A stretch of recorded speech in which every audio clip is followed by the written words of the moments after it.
ولا ايه؟ لا لا زعلان ليه بس انت ايه ده انك كبيره كده زي القمر يعني ايه الموضوع ده؟ طب كويس انك شايفنا، يعني كويس انك بتشوفنا زعلان الحمد. ولا ايه؟ انا زعلان يعني انت والله، طبعا انا فعلا انا زعلان جدا. عارفك والله يا حازم ان انت حزين على اللي بيحصل والله العظيم. الواحد مش فاهم في ايه.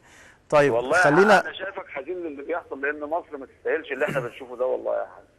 الواحد فعلا متضايق وبيحاول يطلع لان بيني من. وبينك يعني ده منظر، يعني العساكر بتوعنا بيتقتلوا والمدنيين بيتقتلوا، يعني الكلام ما ينفعش وما يصحش يحصل في مصر والله. الاثنين مصريين يا كابتن، فبالتالي اكيد وبعدين الواحد احنا متضايق على اللي عمرنا بيحصل. يعني ما احنا عمرنا حازم عايشين ابو الكباتن مع المسيحيين والمسلمين ايد واحده طول عمرنا، وبناكل مع بعض واصحابنا كلها الدكاتره بتوعنا، ويعني مش شايف يعني انا شايف ان في فتنه كابتن حازم بتحصل، والفتنه دي يعني لها رموزها برضه في مصر، اللي بيطلعوا علينا على الشاشات دول اللي يقعدوا يعملوا احتقان بين الناس دول.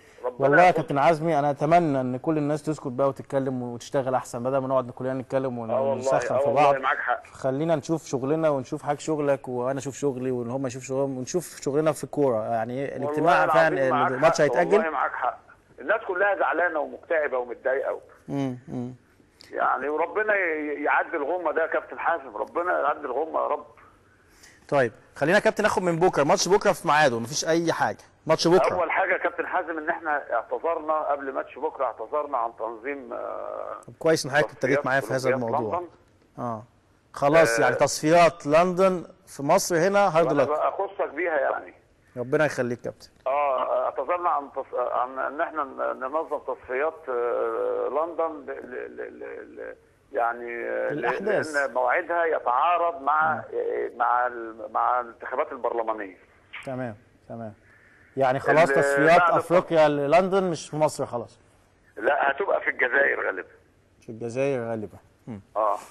ده خبر لسه يعني بقول لحضرتك اهو، يعني بخصك بيه. الخبر الثاني اللي اخص حضرتك بيه ان ماتش وادي دجله مع الزمالك اتاجل في الاسبوع الاول من الدوري عشان الحادثه بتاعه فريق وادي دجله وهم راجعين من الاسماعيليه. طيب ماتش الزمالك وامبي بكره.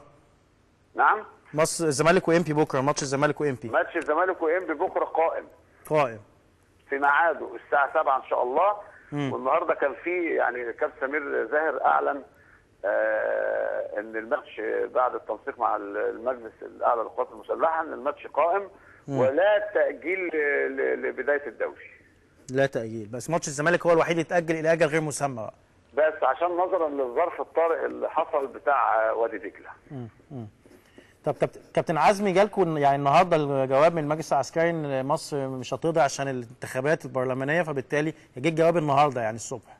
لا بص هو اعتذار مصر الاتحاد اعتذر لان فعلا يا كابتن حازم لو شوف الميعاد مع الانتخابات البرلمانيه في نفس الميعاد بالظبط. فاتبعت فاكس على طول الاتحاد الافريقي ان مصر لا تعتذر عن التصفيات. ايوه. بشكرك كابتن عزمي شكرا جزيلا، اخصتنا بهذا الخبر المفاجاه طبعا والخبر الجديد يمكن. بشكرك كابتن.